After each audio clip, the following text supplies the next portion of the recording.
I submitted this, but maybe I didn't. I don't know. I walked out of the office, so I hopefully didn't talk about it. But I was wondering like best parameters for expired listings for sales and maybe leases too. Okay, so again, you're trying to call expired listings. Let's talk about it. So expired listings, you're trying to say for commercial deals. Let's do expireds.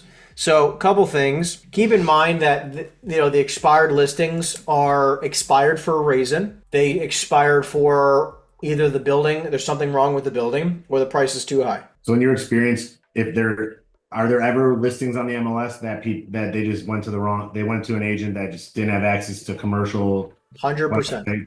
Okay, so that's what I'd be hoping for is that they hired a bad agent. Yeah. No, understood. Which I mean, look, Okay. but also keep in mind that like a lot of those properties end up selling. Like think about it like this. Like there's a lot of residential agents that take commercial listings and then they list it for a price that doesn't make any sense. Like as in like it's very cheap. Those properties will sell. So I would tell you this. I don't think you can sort by realtor. I Right. would tell you to calling expired listings is a smart idea. I think you could do that, but also just keep in mind like you're going to then be calling, as a broker or as an investor and you already know going into the conversation probably that it's overpriced. Okay, so the first thing you're going to have to overcome, just like back in the day when I was selling 50 expireds a year, is repositioning price, right? That's the Yeah. majority of that conversation, right? So like, yeah, they might be open to selling, but like, hey, are they open to a fair and reasonable price at this point? So the whole purpose when you're calling an expired also is to do what as fast as possible. Like in the script, you want to do what? You want to go meet them face to face and then try to get them down, or you can try to get them an offer of some sort as Right. fast as you possibly can because it's repositioning price. So like a lot of these are like, hey, like they obviously are open to selling, open to the idea of it, right? More likely than not. And obviously you need to try to either gauge them on price through an offer or gauge them on price through an in-person conversation. Yeah, so basically, like, let them know you need to just to really gauge it, you need to go check it out, and then you should probably bring a listing agreement with you to that meeting, right? Yeah, try to get the listing for sure. But again, you need to reposition the price. The price was obviously way Right, too high. right. And then I always try to say, what offers have you received, if anything, during your previous listing? Oh, well, I got offered $2 million, but I want three, and I'm not budging unless I get 3 million. Great, I'm not going to waste much time with that. And be like, look, clearly, then you are misaligned to where the market is and are not motivated enough to waste. You're not going to. You could choose to waste your time, but I would tell you not to. And then so it defaults to 180 days expired, but like, would you say maybe it's good to also do maybe a year, like even further out, depending Yeah. on, I guess that your list might get kind of big at that point, but like someone that expired a year and a half ago might have gave up on it and then is willing to revisit it a year and a half. 100%. And then would you even go after expired leases that are on the MLS? You could absolutely. Why not? That would be great. I noticed like they don't really report info that great on there. Like it'll say for amount for the rent, it'll put like a monthly amount, and then some people will put the per square foot amount. So it's kind of hard to gauge like where they're at on there. But I guess you just gotta take out the small ones that either way on how they list the pricing. Yeah, look. I think that you'll find over time that when it comes to expired listings, you're immediately going to have to adjust price. When you're calling expired leasing, another great option is to then try to pitch them like, hey, just like, did you end up getting, they either did or did not get that lease filled? If not, would you be open to selling the property? Okay, yeah, good idea. I noticed on the leases, like some people just have like one unit out of a building. Are those a lot harder to lease out? No. Just no, okay. No, no, not at all. I mean, like those are ones that typically have higher demand because the entire rest of the building's full. Or for sales, like some people own like one unit in the Oh, then industrial. stay away from condoed out units. It's Okay, not. yeah, because then there's like HOA and everything. Well, HOA, like Yeah, people want a shopping center. They don't want one 2,000 square exactly. foot restaurant Okay, in the shopping center. but when you search expires for sales, anything that says a unit number, just get rid of that. No, yeah, I probably. All right, cool, thanks. You got it, buddy. Alec, what do you got? I do have a question, but just to piggyback off of that, I got all my business from expireds. I thought best was like 1 to 3 years old. I had the most success with that because those people did not get called. They haven't been For called for sure. a while. Yeah, I Um, mean, look, if you're calling day one expireds, then yeah, you're probably going to be along with hundreds of other people who are probably calling them. If you're calling a year, 2, 3 year old, you're definitely going to have a much simpler response rate because they probably haven't been called in a long time. Okay, cool, good idea. But so my question. So my biggest hurdle right now is I have a bunch of sellers that don't want to give information, and then a bunch of buyers who want information before they give an offer. Like who's more likely to bend there? Or I guess So to give them this is why I started doing starter offers, okay, in the first place, right? Is No, I that mean they don't give you even, any like, information, right? Yeah, like till we're under contract. They're like, oh, LOI, that's nothing. This doesn't mean anything.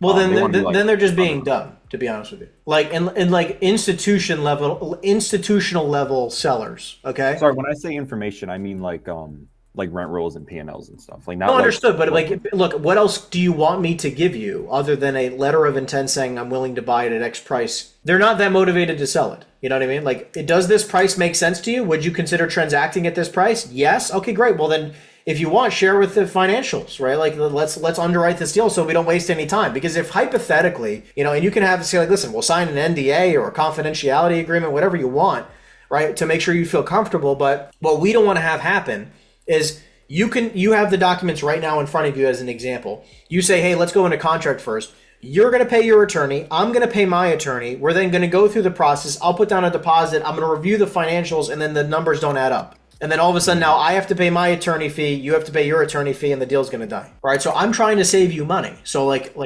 don't pay your attorney yet. If you pass, let's sign this information, right? Like, or sign an NDA, confidentiality agreement. Make sure you feel comfortable. Not sharing any information. I'm just literally bringing you this information to my buyer, and that's it. Can I ask you what you're fearful about? Well, I just don't want you blasting it all over the market. I'm not listing your property for sale. I don't even want to list your property for sale. I have a buyer who wants to buy your property. Why would I want to list your property for sale? That makes sense. Okay. And then what about for people that I guess I have a lot of apartment building owners that own one apartment building. They don't know what a P&L is. They don't keep track of their numbers right.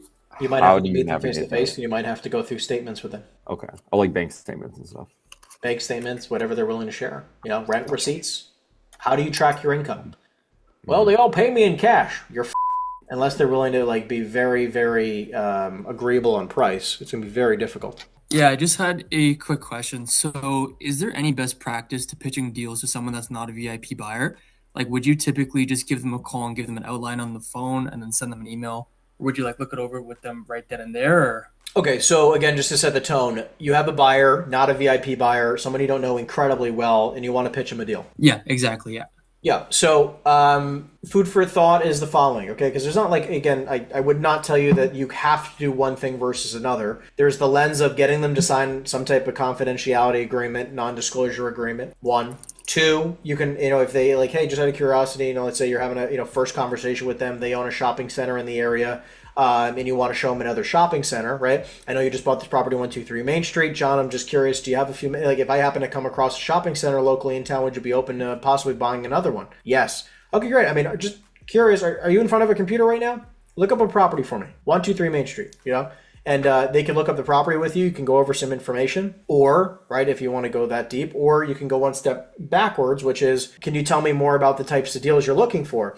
Oh, well, we buy at $100 a square foot. We buy day one, 8% cap rates, blah, blah, blah, blah, blah. And you're like, oh, okay, well, this is not any one of those things, this property, and they're probably not going to want to buy it in the first place. I would protect yourself the best you can, right? Especially if you don't know that person. I want you to understand, like, some people will screw you. So just be aware that if you are not sending them confidentiality agreements or anything like that, there are people who will go around you. Not everybody's going to do that, right? Like that's not the majority, but there will be people who do that. And don't be afraid to just send out, like, look, you need to have lots of deals so you don't feel so weird about sending out a deal. But I like doing a lot of text notes. So like if I have a buyer, like, hey, here's a quick text note or an email note. In the email, it just has an outline of what the deal is. Shopping center, 22,000 square feet. Net operating income is X. This is the vacancy. This is some of the information about the rents. Most of 82% or 80% of the tenants are triple net. There's a little bit of vacancy, whatever it is, right? Like put that all in an email note or a text note, and you can send it over to them and try to get some feedback on the deal. And then when you're on the phone with them and you send them that text note, do you try to go over with them right then and there? Or do you normally give them the best scenario if you want an offer is to do that? Yes. The guy I had before, okay, that I just sent him a text note, hey, review it, get back to me. I've done many deals with that guy. I think I've closed like, I don't know, a dozen or 2 dozen deals with him. I don't need to be on his ass about like, hey, give me an offer, right?